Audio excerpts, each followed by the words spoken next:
Before the turkey is placed on the table, before cars cram the highways with families returning home, before the giant balloons drift through the streets of New York in the Macy's parade, there was another story. A story we were taught when we were far too young to question it. A story so sweet it completely hides the smoke and the crying beneath it. If you described Thanksgiving to someone who had never heard of it purely by what they could observe, it would sound like a strange ritual. Millions of people flying across the country just to eat with relatives they avoid the rest of the year. Everyone eating the same single species of bird, cooked in mostly the same way, on one specific day. Then they watch a parade sponsored by a department store, watch athletes collide violently on a football field, and at midnight, they trample each other to buy discounted televisions, strip away the cultural makeup, call everything by its real name. And Thanksgiving looks like an ancient rite whose practitioners have forgotten its original meaning. But when we talk about origins, we tell a completely different tale. Pilgrims and native people sitting together in peace, sharing food, thanking God. An idealized moment, simple, lovely, pure, like a picture pinned up in an elementary school hallway. And almost every part of that story is fiction. The truth beneath the pastel paint is something else entirely. A winter that nearly wiped out the English. A fragile political alliance, formed purely for survival, bloody wars, and a century of historical reconstruction designed to turn conflict into unity, violence into gratitude, and real human beings into harmless symbols. We don't talk about the epidemic that killed 90% of the region's native population before the Pilgrims ever arrived. We don't talk about treaties made with guns pointed across the table. We don't talk about the war that erupted just one generation after the 1621 feast, the deadliest conflict in North American history by percentage of population. We don't talk about the severed head of a native leader displayed in Plymouth for 25 years. We only tell the feast because the feast is easiest. But the real story of Thanksgiving isn't only about exposing guilt. It's about how a nation rewrites memory to create unity when convenient, and to bury fractures when necessary. Today, we peel back its layers, not to ruin a holiday, but to understand it more deeply. Because sometimes gratitude doesn't come from believing a beautiful story, but from looking directly at what happened and choosing to open our hearts anyway. We begin where most myths are born, our childhood classrooms, but that comes later. For now, one truth is enough, a gentle but inescapable reminder. The Thanksgiving we know was never real. What part of the Thanksgiving story you grew up with makes you rethink yourself the most? Share it in the comments, and if you want to keep unraveling old myths with us, don't forget to subscribe. If you grew up in the United States, chances are you once sat in an elementary classroom, cutting construction paper, gluing feathers, and placing a cardboard pilgrim hat on your head. You might still remember the smell of glue, the click of scissors, the nervous excitement of getting ready to perform the Thanksgiving play for the whole school. That was where we learned our first lesson about gratitude, and where we learned one of the most sophisticated fictional stories in American history. Picture the scene again. A classroom full of kids dressed as pilgrims, all in black and white, wearing those buckle hats, even though the real pilgrims never dressed like that. And across the room, a few other kids with paper feathers and faux deerskin vests pretending to be Indians, even though the Wampanoag people never wore anything resembling the Halloween costumes sold at Walmart. But in that moment, everything felt right. No one asked if the clothes were accurate. No one wondered why the two groups were smiling together, as if they had stepped out of a kindergarten mural. Because children believe whatever they're taught long before they're old enough to doubt. And we were taught that this was a simple story. They came. They struggled. The natives helped. They feasted. They lived happily. A story as soft and tidy as a nursery rhyme. But the frightening part isn't that the story is wrong. The frightening part is how early it's planted so sweet, so simple, so clean, that by the time we grow up and learn the truth, it's already too late. The image has rooted itself in the imagination of an entire nation. Those children on that tiny classroom stage had no idea that the Indians they were portraying belonged to a people who had lost up to 90% of their population in the years just before the Pilgrims arrived. They didn't know that only 55 years after that peaceful feast, The two sides would enter the deadliest war in the region's history. They didn't know that the buckle hats, the feathers, the gentle costumes all were inventions of 19th century illustrators sanitizing a violent past. But children don't ask. Adults don't ask. And then an entire country grows up carrying that story as if it were a memory. The fascinating thing is this: how we are taught the story matters just as much as the story itself. Thanksgiving wasn't simply retold.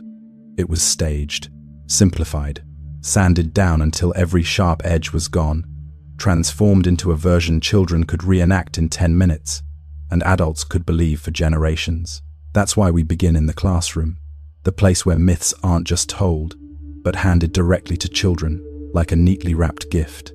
And once you've believed it since age 6, how do you spot the cracks in the story at 30? We're going to look for those cracks, starting with one question: who were the real Pilgrims? When we talk about the Pilgrims, we tend to picture them as gentle seekers of religious liberty, humble souls, persecuted by the English crown, forced to cross an ocean in search of a place where they could worship freely. But the truth is always less romantic. The Pilgrims were not lovers of freedom. They were afraid of it, not afraid of their own freedom, but afraid of other people's. They were an extremist sect convinced that only they preserved the pure form of faith. Anything that brought joy, creativity, or communal celebration could be sinful. Music was dangerous. Festivals were misguided. Christmas was heresy. And anyone who did not live exactly as they did was immediately suspect. In their eyes, an ideal society was one in which everyone followed the same strict moral code, a code written by them. So when they left England, it wasn't because they were tortured or banned from worship. They left because they wanted to build a world untouched by competing ideas. This becomes clearest when they arrived in the Netherlands.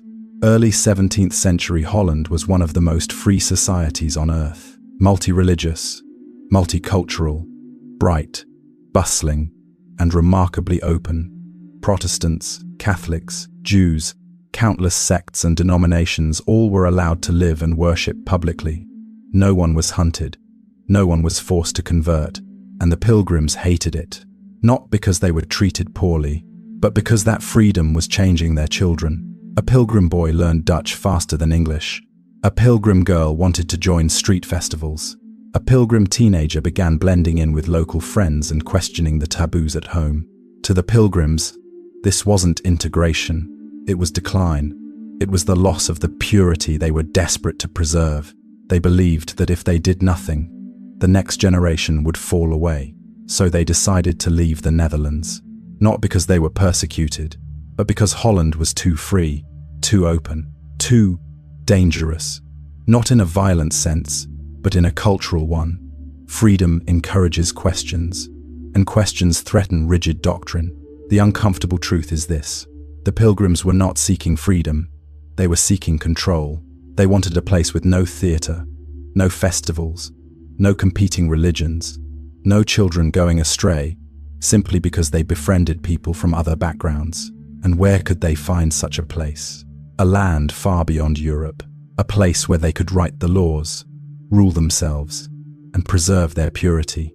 The answer was the New World. Here lies the irony. Modern Americans believe the Pilgrims came to build freedom. In reality, they came to escape it.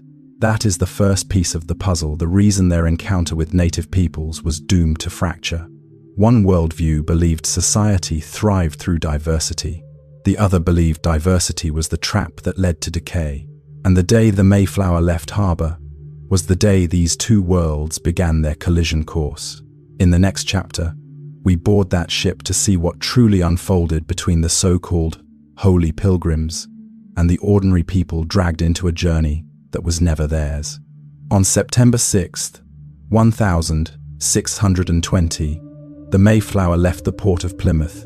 And if you imagine this as a sacred moment, 102 believers united in a blazing devotion to religious freedom, erase that picture right now. The Mayflower was not a vessel of kindred spirits.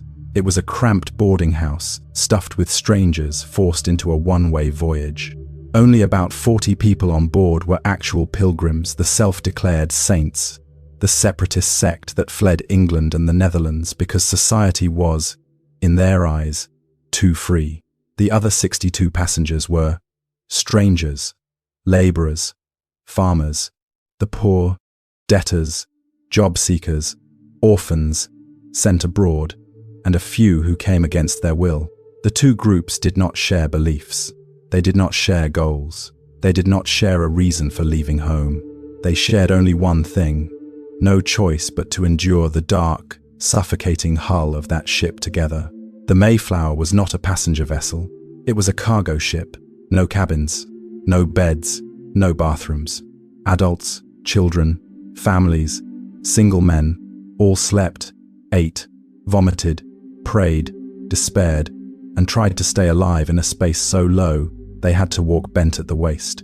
Imagine it: the stench of bodies, damp wood, seawater, sickness. The waves hit so hard that for days they couldn't cook. Disease spread. One passenger died at sea. Another fell overboard and survived only by grabbing a trailing rope. And in that airless dark, tension simmered. The Pilgrims, convinced they were the chosen, saw the strangers as morally inferior, dirty, undisciplined. The strangers viewed the Pilgrims as uptight zealots with an inflated sense of virtue. They were trapped on the same ship, but in their minds, they inhabited two different worlds. Originally, the Pilgrims intended to settle in Virginia, the only place where they had legal permission to land. But storms drove the Mayflower north, to Cape Cod, a region outside their jurisdiction. That created a crisis. Who would rule? By what laws? And who had the right to command whom? Some strangers said it openly: "Here, you have no authority. Once we land, we'll do as we please." For the Pilgrims, this was terrifying. They needed unity to survive, but if the strangers seized control, their belief system and their authority would crumble before the colony even began. So they drafted the Mayflower Compact, a short document, only a few lines, but one of the most brilliantly calculated acts of crisis management in American history. A promise to follow just and equal laws, leadership chosen by vote, signatures required from everyone, regardless of belief. But don't romanticize it. The compact was not the birth of democratic liberty. It was a forced agreement designed to keep the ship from imploding before landfall. A pact born not of idealism, but of fear. Fear of chaos, fear of losing control, fear of being outnumbered by the impure. The Mayflower finally anchored off a land they had never prepared for. No homes, no laws, no crops. Winter closing in a New England winter unlike anything they'd ever imagined. And what awaited them there? Not the untouched wilderness they pictured, but a landscape haunted by the ghost of a catastrophe they did not yet understand, and were utterly unprepared to face. In the next chapter, we step onto that frozen shore. When the Pilgrims stepped onto the cold sand of Cape Cod in November 1620, they believed they were standing before a vast, untouched wilderness, a land God had set aside for them, a clean, blank slate on which they could build the world they wanted. But the silence they heard was not nature welcoming them. It was the echo of death. Before the Pilgrims arrived, the eastern coast of North America was nothing like the lonely forests described in school books. It was home to tens of thousands of Wampanoag people living in thriving villages, longhouses, cornfields, squash gardens, fishing grounds, trails linking one community to another. The forests the Pilgrims thought were wild were actually landscapes carefully tended by native families for generations. But between 1616 and 1619, just a few years before the Mayflower appeared, a catastrophic epidemic swept across New England. European sailors traveling the coastline carried pathogens the local population had never encountered. The disease, possibly smallpox, possibly leptospirosis, possibly several illnesses working together, struck with terrifying speed. Fever, hemorrhaging, jaundice, and death within days. In some communities, up to 90% of the population vanished. So when the Pilgrims walked across empty clearings, they didn't realize these weren't fields waiting for planting. They were villages emptied by plague. Imagine them prying open an abandoned storage hut inside, dishes still neatly arranged, weaving frames leaning against the wall, woven baskets stacked in corners, stone tools untouched. They found buried caches of corn, squash, and beans, which they described in their journals as the treasure of the Indians. But in truth, these were winter stores belonging to a family that would never return to claim them. The Pilgrims didn't understand what they were seeing. They saw opportunity. They called the abandoned villages providence, a sign that God intended for them to settle here. They did not realize they were walking across the floor of a mass grave. Some pilgrims even dug into burial mounds to take whatever they could find. They justified it by saying they needed supplies to survive the winter. But the truth remains unsettling. The Pilgrims survived partly by relying on the belongings of people who had died in enormous numbers. Here lies the bitter irony. The silence they took as a divine blessing was actually the hollow quiet of a culture devastated to the edge of extinction. No Wampanoag villagers greeted them. No warriors rose to resist them. No traders came to barter, not because the Pilgrims were protected by God, but because most of the people who once lived here were no longer alive to walk down to the shore. The day the Pilgrims arrived was the moment two stories collided. One group believing their destiny was unfolding. One land still carrying the scent of grief they had not yet noticed. But soon, they would notice. Because one survivor, the last remnant of a vanished community, would step out of the shadows, walk toward them, and change their fate forever. His name was Squanto, but the world would remember him by another name, Squanto. As the Pilgrims struggled through their first winter, sickness spreading, hunger tightening its grip, fear settling into every newly built wooden hut, they had no idea that their fate was about to hinge on a single man, a man whose own life had been shattered by forces they could not even imagine. His name was Squanto, though history would remember him by the version the English found easier to pronounce, Squanto. If the Pilgrims carried fear across the Atlantic, Squanto carried a grief they would never comprehend. He was the last surviving member of the Patuxet, one branch of the wider Wampanoag Confederation, and his story began long before the Mayflower appeared off the coast of Cape Cod. Years earlier, while still a young man, Squanto had been kidnapped by European slave traders and taken to Spain. They intended to sell him like cargo. He escaped with the help of local priests and eventually made his way to England. There, he learned English, lived among strangers, and held on to a single burning goal: to return home. After years abroad, he finally secured passage back to the New World. But when he stepped onto the soil of his homeland, he walked into a place that looked like Patuxet, yet was no longer Patuxet. No children's voices, no evening cooking fires, no laughter from the longhouses. Fields once carefully tended had turned to weeds. Homes were empty, graves untended. Everyone, parents, siblings, cousins, friends, had died in the epidemic that swept New England from 1616 to 1619. Squanto did not just lose his home, he lost his entire world. He survived kidnappers, survived the ocean, survived years in a foreign land, only to return and find no one waiting for him.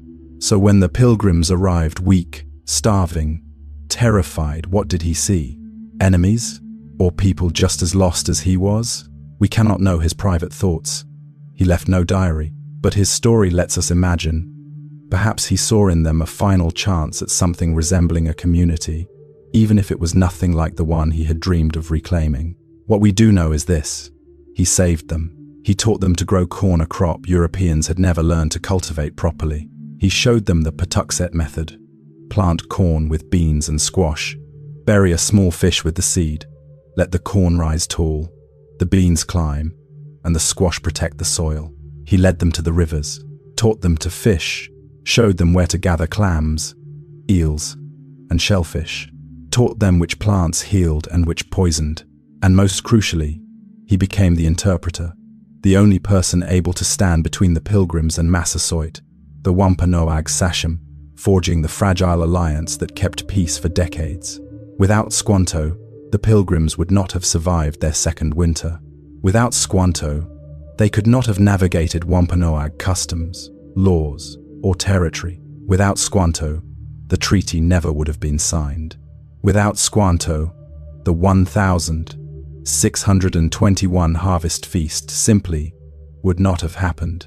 But the tragedy is this: the Pilgrims never fully understood the loneliness he carried. To them, Squanto was a guide.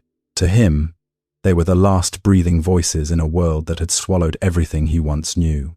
In the next chapter, we witness the result of his help, the first harvest, the moment the Pilgrims finally believed they had a chance to survive and began to imagine they had found their new beginning. When the first brutal winter finally passed, the Pilgrims did not step into a gentle spring. They stepped into a spring of desperation. Food nearly gone, sickness still stalking the settlement, death so familiar that it no longer terrified them. Nearly half of them had died in those first months. The survivors were gaunt, exhausted, and utterly unsure how to go on. The forests around them teemed with game, but they didn't know how to hunt. The rivers were full of fish, but they didn't know how to catch them. The soil was fertile, but they had no idea how to farm it the way this land demanded. Every farming technique they had carried from Europe, the habits, the methods, the assumptions, was useless here. And this was the moment when Squanto's lessons became the thin line between life and death. He taught them to plant the three staple crops of the indigenous world, the three sisters: corn, the strong, upright pillar; beans, climbing the corn stalk and strengthening the soil; squash, spreading wide to block weeds and keep the ground moist. This was not just technique. It was a philosophy, the understanding that nature isn't something to dominate, but something to cooperate with. To make the crops thrive, Squanto showed them how to bury a small fish in each planting mound, a fertilizer Europeans had never imagined. He led them to seasonal fishing grounds, showed them how to set traps, taught them where saltwater and freshwater meet, a place fish love to gather. He taught them to collect shellfish, a reliable protein source during lean months. He taught them which plants fed you, which healed you, and which could kill you with a single leaf. Every lesson he gave did not just improve their lives, it literally kept them alive. And here lies the irony. The Pilgrims feared difference. They feared diversity. They feared anything outside the narrow world they wanted to build.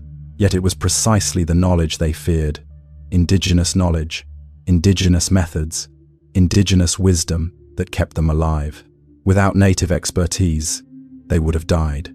Without Wampanoag agriculture, they would have died. Without the techniques honed through thousands of years on this land, they would have died.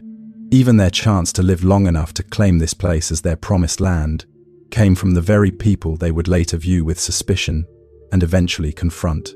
By September 1621, when the corn stood tall, the beans climbed high, and the squash ripened, the Pilgrims saw something they had barely dared imagine: a real harvest. A chance to survive an entire second winter. They decided to celebrate. They called it a rejoicing, a moment of happiness after hard work. Not a religious thanksgiving, not a sacred ritual, just a harvest festival, like countless harvest festivals Europe had held for centuries. But their joy wasn't only about corn or baskets of squash. It was the relief of realizing that, for the first time in months, they no longer had to prepare to die. They had learned enough to live, and they believed the worst was behind them. What they didn't know was this: their survival, the success of this harvest, was the foundation for a chain of events that would create one of the strangest, most fragile, and ultimately most tragic alliances in North American history. But for now, before the wars, before the betrayals, before everything fell apart, there was one genuine moment. A moment when they believed they had finally secured a foothold in this unfamiliar land. And that moment would lead directly to the feast the world mistakenly calls Thanksgiving.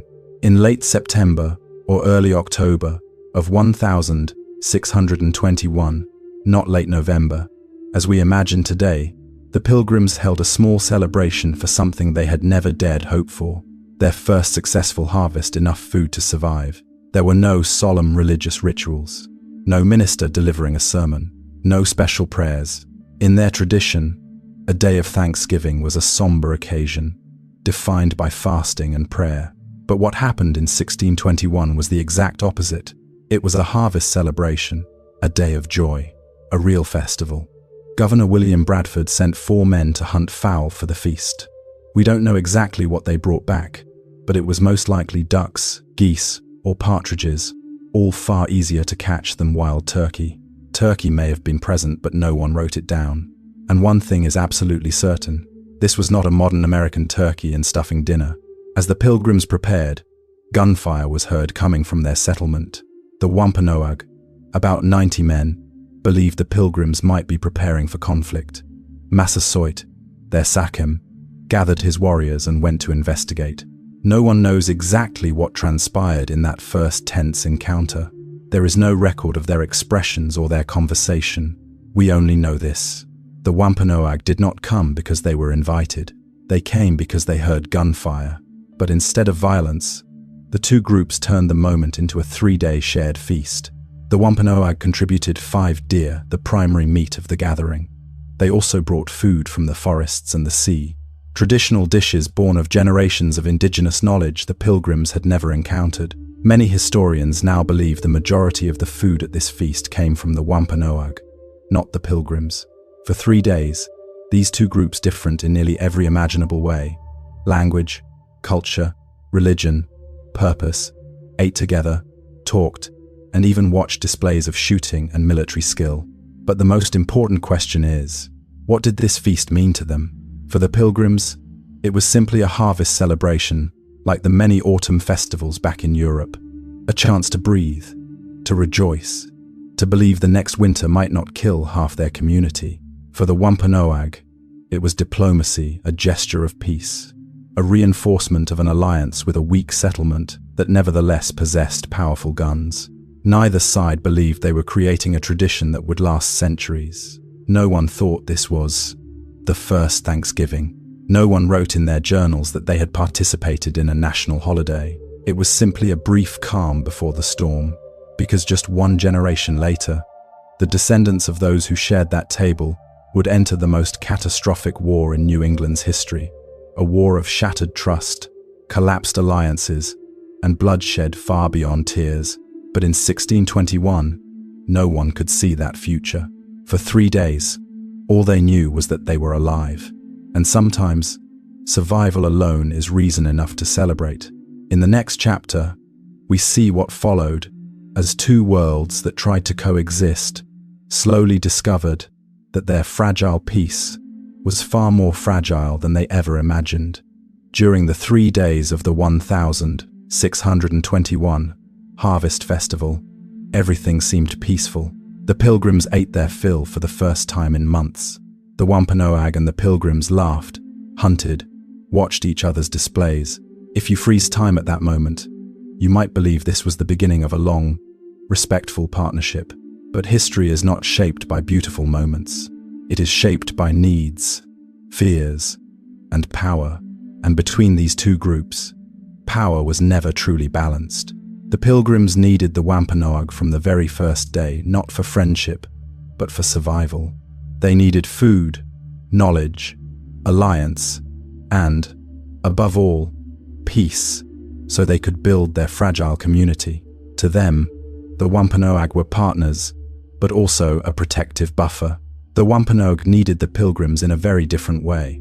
After the catastrophic epidemic, their population was devastated, while their traditional rivals, the Narragansett, remained strong. The Pilgrims, with their European weapons and military technology, became an asset, a tool for shifting the regional balance of power. It was a survival alliance, not an alliance of understanding. Picture a moment in the days after the feast.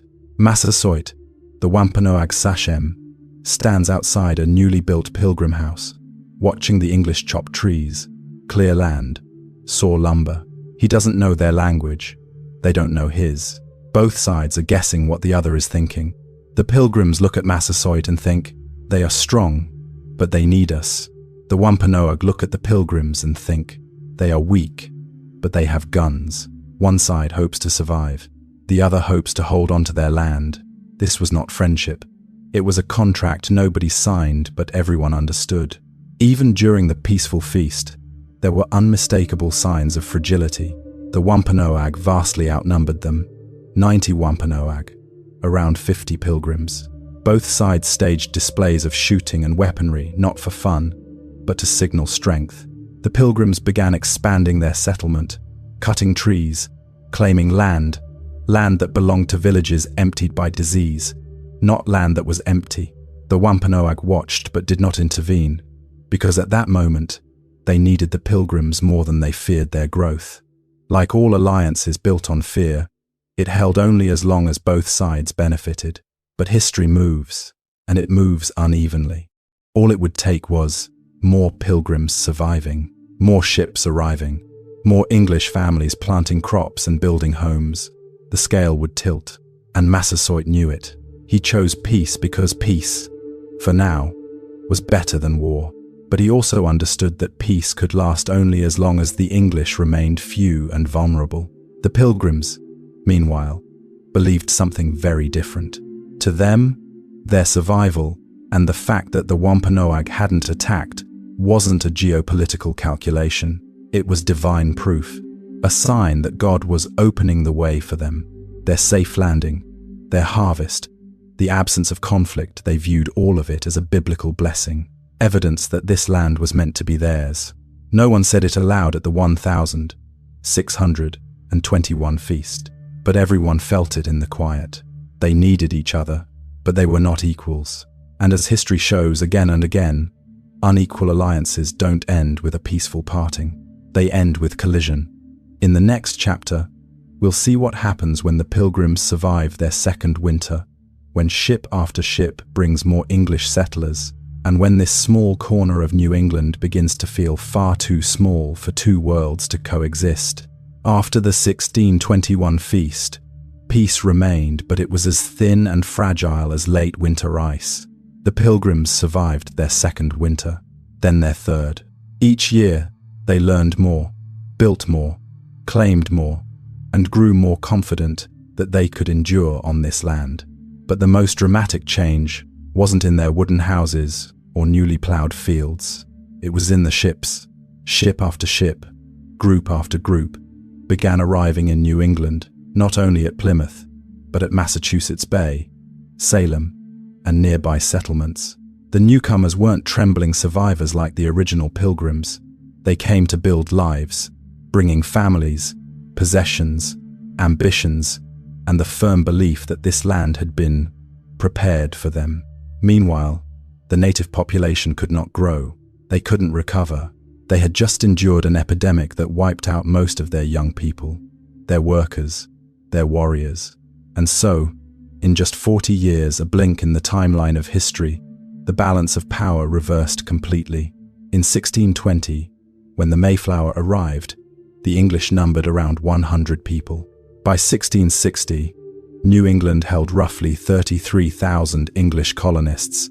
In that same period, the native peoples of the region had fallen to just 10,000, 15,000. This was not natural growth. This was a wave. Every English family that arrived meant more land taken. Every new settlement meant another forest cut down. Every new law meant another indigenous custom pushed aside. And slowly, the two worlds that had once lived side by side began to find the land too small to share. The Pilgrims, once weak and dependent, were now part of a vast English colonial engine. The Wampanoag, once the advisors and protectors, were now surrounded on all sides by expanding settlements.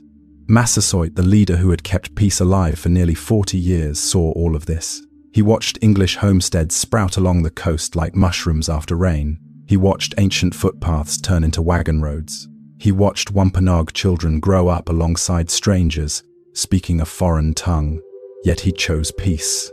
Not because he trusted the English, but because he understood that war would only devastate his already weakened people. But in 1661, when Massasoit died, everything changed. He had been the stabilizing force, the thin thread holding two worlds together. With his death, that thread began to fray. His son, Metacom, saw a very different landscape than his father once had. He grew up in a world where the English outnumbered the Wampanoag many times over, claiming land, imposing laws, forcing treaties, and interpreting native patience as native weakness. Metacom no longer saw an alliance for survival. He saw a people being pushed into a corner, and the English, seeing themselves grow stronger, richer, more numerous, began to believe they no longer needed peace, that this land was theirs by divine right, that the Wampanoag should accept progress or make way for it. The balance had tilted, and once the scales tilt far enough, peace is no longer a natural choice. In the next chapter, we'll watch the relationship once held together by shared winters, shared risk, and one brief harvest feast collapse completely. And we'll see why one of the bloodiest wars in North American history erupted from the very ground that had once seen a fleeting moment of peace. While Massasoit lived, peace was possible not because the English and the Wampanoag understood each other, but because they needed each other. But when he died in 1661, everything changed. His successor, Metacom, whom the English called King Philip, had grown up in a world nothing like his father's. He didn't see the Pilgrims as fragile newcomers who needed guidance. He saw them as a rising tide swallowing the land. Wampanoag hunting grounds were now fenced off. Ancient footpaths had become English wagon roads. Every year brought new churches, new laws, new settlements rooting themselves deeper into native land. And worse, the English increasingly imposed themselves on native life. They forced sachems to sign unfair treaties, pressured them to sell land, demanded tribute, and even required the Wampanoag to obey English law, laws that had never belonged to this soil. Metacom looked at all of this and saw what the Pilgrims did not wish to admit. If the Wampanoag did not resist, they would disappear. Tension built throughout the early 1672s, until a man named John Sassaman, a Christianized Wampanoag who worked as an interpreter, warned the English that Metacom was preparing for war. Sassaman was killed shortly after. The English blamed Metacom's men and hanged 3 Wampanoag. For Metacom, this wasn't simply an injustice, it was a declaration of war. In 1675, conflict erupted, not as a grand war at first, but as scattered sparks, small fires breaking out across the region, merging into an inferno. The Wampanoag attacked encroaching English settlements. The English retaliated by marching on native villages and burning them. Other tribes, the Narragansett, the Nipmuc, were pulled into the spiral. Within a year, all of New England was engulfed in chaos. When we say brutal, we rarely grasp the scale. By percentage of population, King Philip's War was the deadliest conflict in North American history. More deadly than the Civil War, more deadly than any war that came after. Entire native villages were burned to ash. More than 10% of adult Englishmen were killed. Indigenous communities lost as much as 3/4 of their people dead from battle, starvation, disease, or sold into slavery. And in the end, Metacom was hunted down in the Great Swamp. When he was killed, the English cut off his head and mounted it on a spike in Plymouth, the same town that had hosted the peaceful 1621 feast. They kept his head there for 25 years as a symbol of their victory. His wife was sold into slavery in the Caribbean. His young son, just 9 years old, was also sold, never to see his homeland again. The entire Wampanoag Confederacy collapsed. The survivors were forced onto small parcels of land, stripped of autonomy, and placed under English law. And New England became the purely English world the colonists had always envisioned. But the real question is this: why aren't we taught about this war? Why do school books highlight the 1621 feast a single meal while ignoring the war that determined the entire fate of the region? Because the Thanksgiving myth requires a beautiful beginning. It cannot survive if the warm glow of the harvest feast is followed by the image of Metacom's severed head displayed on a spike. The myth needs us to remember 1621 and forget 1676. To remember peace and forget genocide. To remember smiles and forget screams. But we won't forget. Not in this story. Because next, we uncover something even more unsettling. Early English colonists held an actual day of Thanksgiving, not to celebrate peace, but to celebrate the massacre of hundreds of Pequot people in a single night. When we think of Thanksgiving today, we think of gratitude, a family gathering, warm food, soft meaning. But in the 17th century, A day of thanksgiving meant something very different. It was not tied to peace. It was not tied to kindness. It was tied to victory. And in many cases, victory meant the deaths of hundreds of native people. What's shocking is this: one of the earliest recorded Thanksgivings in New England was not held after a bountiful harvest, but after a massacre in 1637, 38 years before King Philip's War. English colonists and their native allies launched a surprise attack on the Pequot village at Mystic. That night, most of the Pequot men were away. The village was filled with women, elders, and children. Before dawn, the English surrounded the village. They set the houses on fire. The flames spread so fast that many died in their sleep. Those who ran out of the burning homes were shot. Those who hid inside were burned alive. In just one night, 400 to 700 people were killed, most of them women and children. And after this slaughter, the governor of Massachusetts declared a day of thanksgiving, not to share food, not to celebrate survival, but to thank God for victory over the enemy. Contemporary English writings from that time are chilling. One officer described the massacre as a sweet victory. Another wrote that God had turned the heathen against themselves with fire of their own. Let that sink in. A holiday we associate with peace and togetherness has historical roots in one of the most brutal acts of colonial violence. This is not a modern reinterpretation. These are the original records, words written by the English themselves. And the Pequot massacre was not the only one. Over the next half-century, colonial governments declared multiple Thanksgivings to celebrate, crushing a native resistance, destroying a village, or killing an indigenous leader. These days were marked by solemn church services, official prayers, and declarations that English victories proved they were the chosen people of God. This is the part the modern Thanksgiving myth must hide. Because if Americans knew that some of the earliest Thanksgivings were celebrations of bloodshed, the story of two nations sharing a peaceful meal would collapse instantly.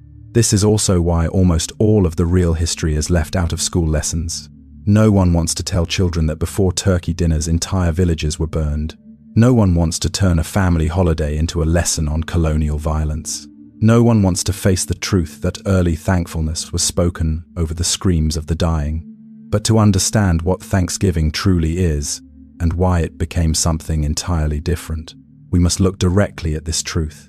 In the next chapter, we enter the 18th and 19th centuries, the era when America began rebuilding the image of the Pilgrims, polishing them into moral, innocent, simple figures, as if all the blood that came before had never existed. When the English arrived in New England, they didn't just bring tools, muskets, or Bibles. They brought a lens, a way of interpreting the world that shaped how they viewed the land, the native peoples, and every action they were about to take. That lens was the belief that they were God's chosen people. To them, surviving the first winter wasn't thanks to Squanto, not thanks to the Wampanoag, not thanks to the food stores left behind by villages devastated by disease. They believed God favored them, that God had cleared a path for them, that God had swept clean this land so they could build a new Jerusalem. The danger wasn't the religious belief itself. It was how they wielded it as a spiritual weapon, a justification for everything that followed. The clearest example comes straight from the journals written after the Pequot massacre of 1637. After hundreds of women and children were burned alive in their village, an English officer wrote, "God hath burnt them up in the fire of their own making." Another described the slaughter as a sweet victory. These weren't momentary bursts of cruelty. They were windows into an ideology. If the English won, it was God's will. If native people died, it was God's judgment. If a tribe was wiped out, it meant they were not chosen. Within this logic, native people were not simply enemies. They were obstacles, spiritual obstructions on the road God had supposedly laid out for the English. And when you believe the divine is on your side, every act becomes righteous. This is why throughout the 17th century, after every English victory, a burned native village, a defeated Sachem, a successful raid, colonial authorities declared a day of thanksgiving, not once, not twice, but repeatedly, across decades. This was theology transformed into politics, power, and permission. And once you understand this, the brutality of King Philip's War becomes clearer. To the English, they weren't just fighting a conflict, they were fulfilling God's plan. For the Wampanoag, the tragedy was that they did not live in a world where divine will could be debated. The English didn't just have guns, they had absolute certainty that they belonged here, that their presence was destiny, that they could not be wrong. A culture more convinced of its own righteousness is a culture more capable of doing harm without remorse. And as the English grew stronger, more numerous, more convinced of their heavenly mandate, the myth of the Pilgrims, gentle, humble, helpless, slowly hardened into a tool to hide a far simpler truth. Asterisk, asterisk, they did not come to share. They came to replace. Asterisk, asterisk. But here's the twist. The sugary, sanitized pilgrim myth we know today, the buckle hats, the black clothes, the turkey dinner did not come from the pilgrims themselves. It was crafted much, much later. And in the next chapter, we meet the woman who spent 36 years rewriting Thanksgiving into a pure, comforting national story, a story carefully scrubbed of blood, fire, and grief. A woman most Americans have never heard of, but whose imagination shaped the pilgrims we picture today. Sarah Josepha Hale. When we think of Thanksgiving today, we picture a serene scene, pilgrims in black clothing, native people in feathered regalia, both groups sitting together around a turkey in harmony. But what most people don't realize is this: that entire image was not created in the 17th century. It was created in the 19th century, largely by a woman almost no American knows, Sarah Josepha Hale. Before Sarah Hale, Thanksgiving was not a national holiday. It wasn't fixed in November. It had nothing to do with pilgrims. In fact, different states celebrated it on different days, or didn't celebrate it at all. Thanksgiving back then was simply a New England regional tradition, a religious observance occasionally proclaimed by a governor to thank God for a good harvest, a military victory, or the end of an epidemic. And Sarah Hale saw something crucial. America had no unifying story. She was the editor of Godey's Ladies' Book, the most widely read women's magazine of its era, effectively a 19th century mega social media platform. A powerful writer, a champion of domestic values, and a woman who believed a nation needed shared symbols to survive. She also understood a fundamental truth: symbols don't appear on their own. They must be created. So she began a campaign that lasted 36 years. Every year, Sarah wrote articles urging the creation of a national Thanksgiving holiday. Every year, she wrote letters to American presidents: Zachary Taylor, Millard Fillmore, Franklin Pierce, James Buchanan. Every one of them ignored her, but she did not stop. For 3 decades, her magazine published recipes for roast turkey, instructions for setting a Thanksgiving table, the story of pilgrims and Indians sharing a feast, illustrations of pilgrims in buckle hats, black clothes, and white collars, drawings of native people in feathers bringing baskets of food. None of these details were historically accurate. None existed in 1621. Nearly all were invented by later generations and widely promoted by Sarah Hale. She didn't simply retell history. She rewrote it. She selected the gentlest parts, stripped out the war, the massacres, the epidemics, and transformed the pilgrims into symbols of humility, piety, and unity. Through endless repetition across thousands of American households, Sarah accomplished what schools could never do. She placed the pilgrims at the heart of American cultural identity. And why did she do it? Sarah believed that America, increasingly divided by slavery, regional conflict, and political tension, desperately needed a family-centered holiday. Something warm, domestic, non-sectarian. Something that could help people feel like one nation. She wanted a story Americans could gather around. The result? She created a national myth. But what she could never have predicted was that her invented holiday would be seized by a president. Not during peace, but during the bloodiest moment in American history. In the next chapter, we'll see what happened when Sarah Hale's 36-year campaign collided with the darkest year of the Civil War, and how Thanksgiving became a political tool, not to remember 1,000, 621, but to save the United States in 1863. While Sarah Josepha Hale was still fighting her 36-year campaign, the United States entered the darkest chapter of its existence, the Civil War. By 1863, the country was split in two. Brother fought brother. Over 600,000 people would die, a number so staggering no war on American soil has ever surpassed it. Battles like Antietam and Gettysburg turned fields into graveyards. Northern and southern towns overflowed with casualty lists. No family was untouched. No heart was unscarred. And amid all this, President Abraham Lincoln faced an almost impossible question. How do you hold together a nation tearing itself apart? In the fog of war, the nation didn't need a glorious myth. It needed a moment, even a single day, that could bring people together.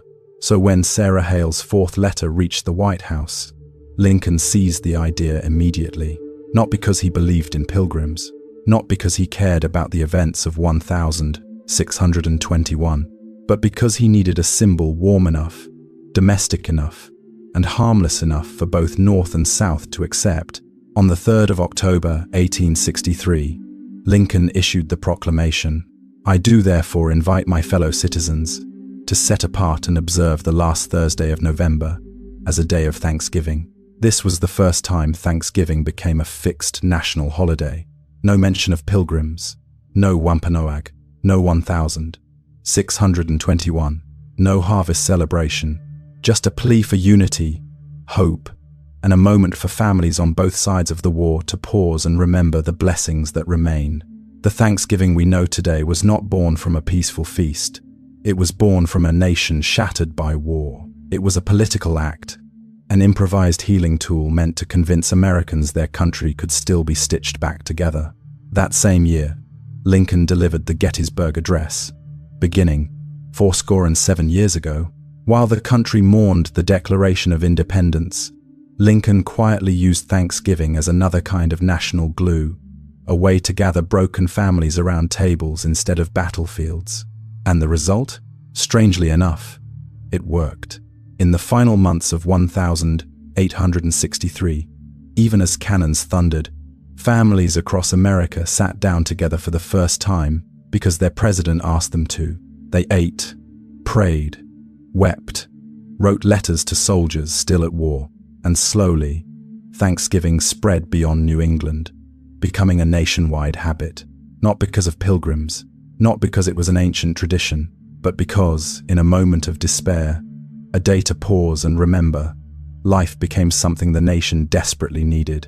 In the next chapter, we step into the 20th century, when the Pilgrim myth was polished and packaged by schools, textbooks, newspapers, and Hollywood, turning Thanksgiving into a national fairy tale and burying the truth beneath it. When Lincoln made Thanksgiving a national holiday, the Pilgrim story was still unfinished. Nothing like what we imagine today. There were no buckle hats, no black clothing with white collars, no feathered native guests sitting at a long table, no golden brown turkey at the center of a picture-perfect feast. All of that came later, and the 20th century was the era when America began packaging Thanksgiving into a fully manufactured brand of fairy tale, polished through schools, illustrations, media, advertising, and finally Hollywood. The hats and outfits that never existed. In schoolbook illustrations, pilgrims always wear black clothes, white collars, and big hats with shiny buckles. Reality, pilgrims never wore anything like that. No buckles, no uniforms. 17th century colonial clothing was far more colorful. Browns, greens, wine, reds, grays. They looked like European farmers, not the somber, monochrome figures we imagine. But the 20th century needed simple, recognizable symbols. So a pilgrim uniform was invented, and it became the dominant image in American classrooms for generations. The standardized Indian completely wrong. Children were taught to draw native people with feathered headdresses, deerskin outfits, fringe pants, painted faces in plain style patterns. But the Wampanoag, the actual people who lived in the region, did not dress like that at all. They did not wear the long feathered headdresses of the Lakota. Their language, culture, and clothing were entirely different. But 20th century American schools did not care about cultural accuracy. They wanted a single, easy symbol for Indians. So they made one up. Hollywood and the press. Factories of memory. Movies, postcards, children's books, holiday ads, all transformed Thanksgiving into a sanitized domestic holiday. Illustrations from the 1,920 seconds, 1,950 seconds show pilgrims smiling as they offer turkeys to native families, or both sides exchanging pumpkin pies like lifelong friends. Not a single one of those scenes is real. But if you repeat an image long enough, it becomes collective memory. The 20th century didn't just rewrite history. It illustrated it, colored it, printed it, filmed it, posterized it, performed it on stages, then fed it straight into the minds of children. Myth became tradition. Tradition became truth. Thanksgiving became what America wanted to believe, not whatever happened.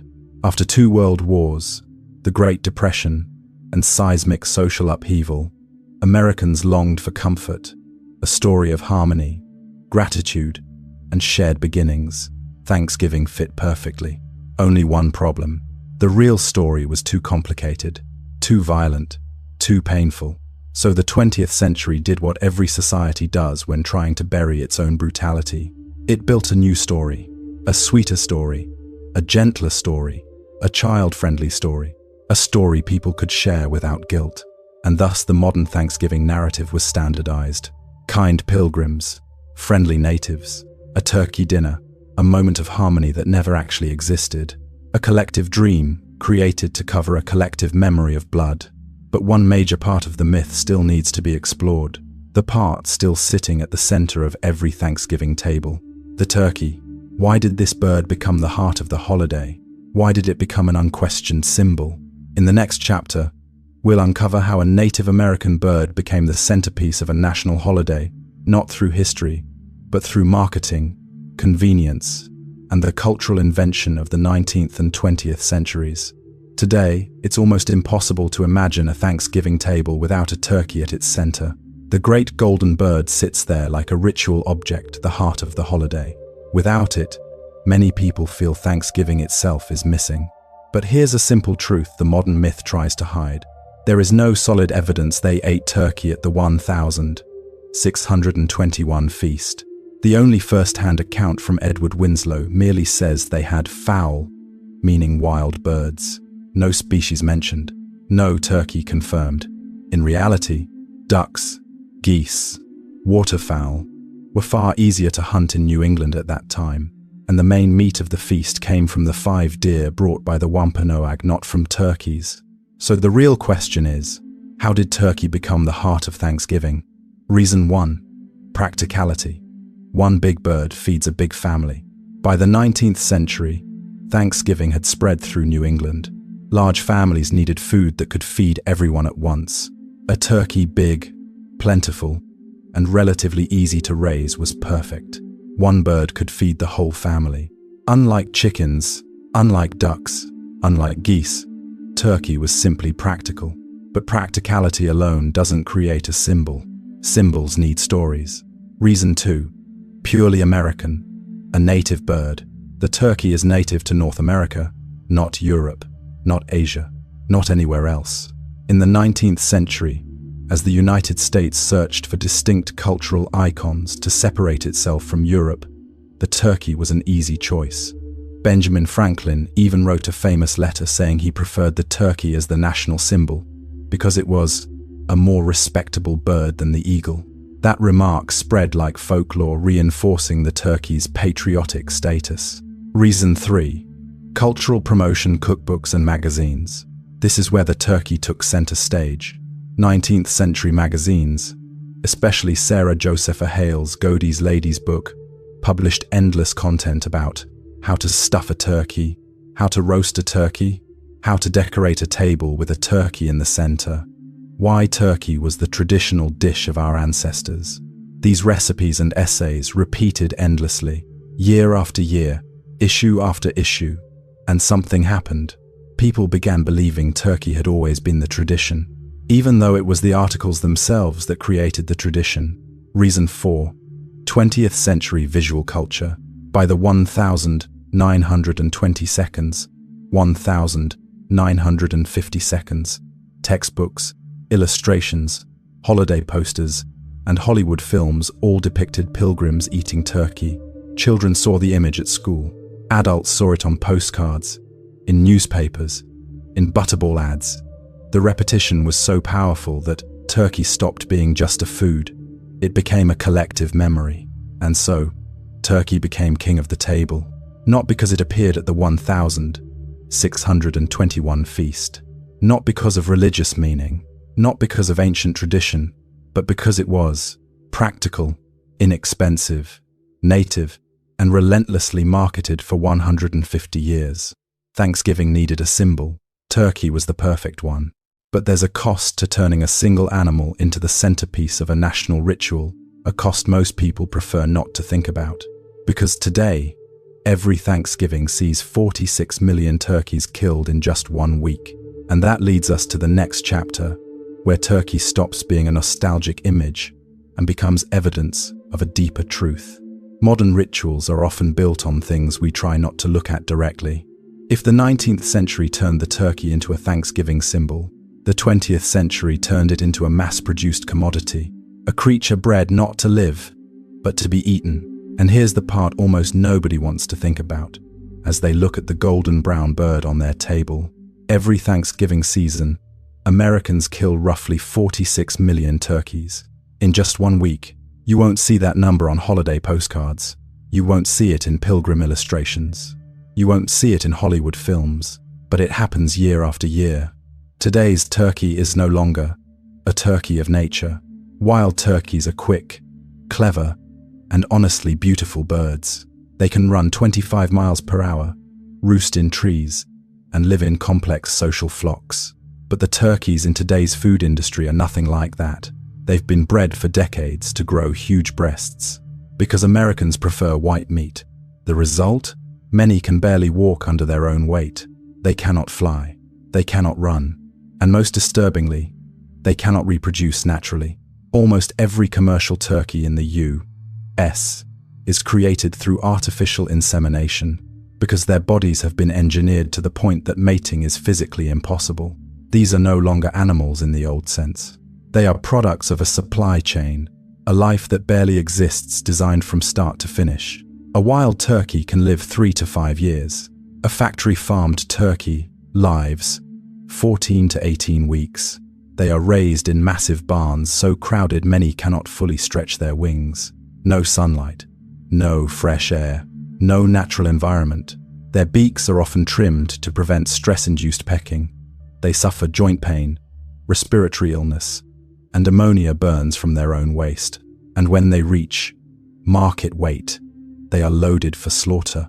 A journey that never appears in any Thanksgiving storybook. The presidential turkey pardon, a strange ritual. Since 1989, every Thanksgiving, the U.S. president pardons a turkey on national television. It's light-hearted, funny, charming. 1 bird is saved. 46 million others are not. It may be the strangest ritual in American culture, a ceremony of symbolic mercy, disguising a system of very real cruelty, a moment of compassion on camera, a mountain of death behind it. This is not an anti-meat sermon, it's reality. The history of Thanksgiving is not the history of turkeys, but the turkey is the story of modern Thanksgiving. And while the Pilgrims hunted fowl in 1621 with bows and muskets, understanding the cost of each life they took, modern Americans encounter a plastic-wrapped product in a supermarket, headless, featherless, with no trace of the living creature it once was. We've separated the ritual from its consequences. But can a holiday about gratitude, true gratitude, really exist if we refuse to look at the cost? In the next chapter, we'll explore how Thanksgiving became swept into the machinery of consumption, from the Macy's parade to the frenzy of Black Friday, and why a holiday once meant to pause and give thanks became the starting gun for the most frantic shopping season of the year. If 17th century Americans used Thanksgiving to give thanks for military victory, and 19th century Americans used it to bind a divided nation. Then 20th and 21st century Americans turned it into something entirely different. The switch that kicks off the biggest shopping season of the year. That's why today, Thanksgiving and Black Friday sit side by side like two faces of the same coin. Thursday, we talk about gratitude. Friday, we trample each other for discounted TVs. This transformation wasn't accidental.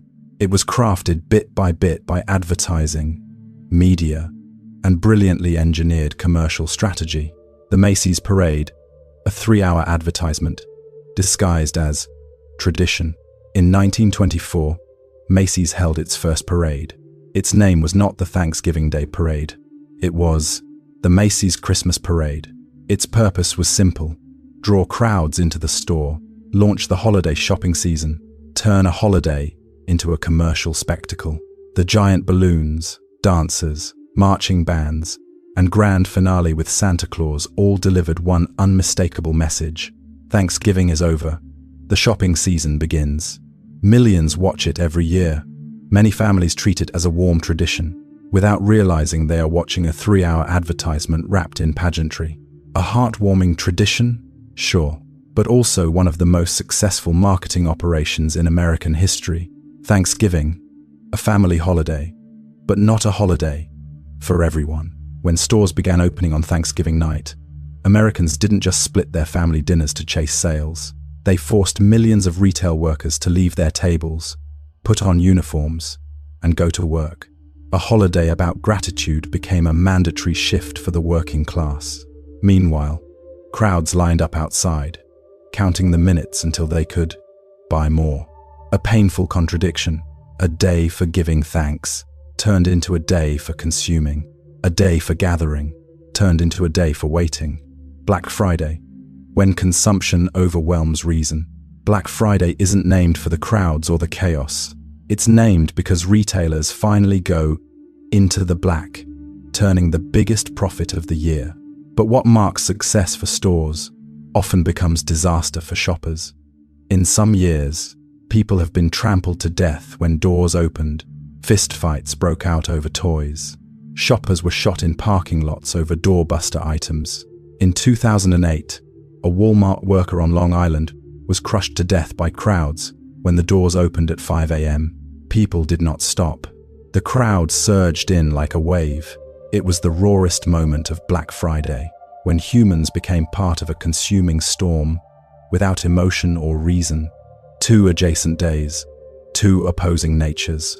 Thanksgiving says, be grateful for what you have. Black Friday says, what you have isn't enough. One invites us to gather, the other urges us to compete. We speak of gratitude on Thursday and prove the opposite on Friday morning. So what remains?